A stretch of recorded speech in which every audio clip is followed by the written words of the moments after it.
Bennünket ott a munkán keresztül akartak elpusztítani. Ezért volt ez a kíméletlen bánásmód, a hajszolás.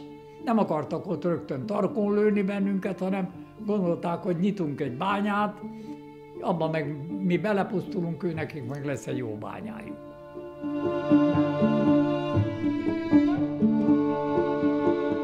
...1923-ban születtem, július 26-án, Krasznai Béla a nevem. Én egy nagyon régi nemesi családból származom. Hát ugye földbirtokos volt a család, és katonatiszt. Ez a kettő pont olyan volt, amit az a rendszer nem szeretett. Ez a két fő ellenség volt, a földbirtokos és a katonaság. Engem 1948. szeptember 6-án tartóztatott le az Államvédelmi Hatóság összeesküvés és kémkedés vágyával.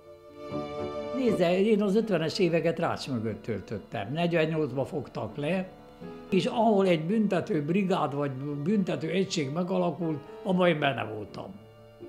Valahol valaki rátett egy X-et a nevemre, és az aztán elkísért végig. Már akkor 2 éve fogoly voltam, amikor Reskre vittek. Nekünk ott egy halomba kellett dobálni minden civil holminkat, és nem is csináltak titkot belőle, megmondták, hogy maguknak erre már nem lesz szüksége.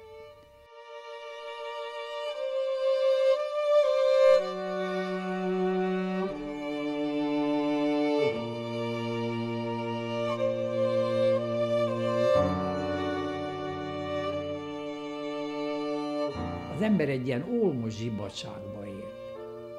Nem törődött semmivel, nem gondolt semmire, mint a gép úgy mozgott, rángatták, hajszolták, ütötték, és avval fogadtak egymásnak, hogy egy ütéssel ki tud leütni egy embert.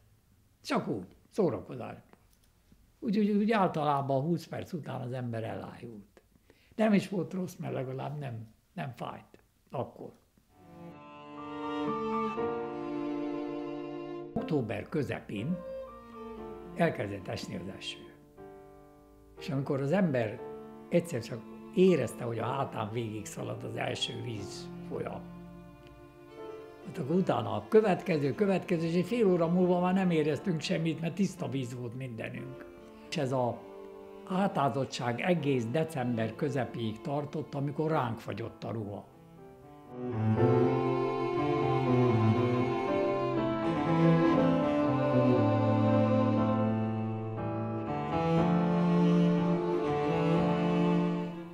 Most ezek azokról, akikről nem tudunk, hogy mi lett velük, nem tudjuk ma se, hogy hányan haltak meg, mint ahogy azt se tudjuk hivatalosan, hogy kik voltak ott.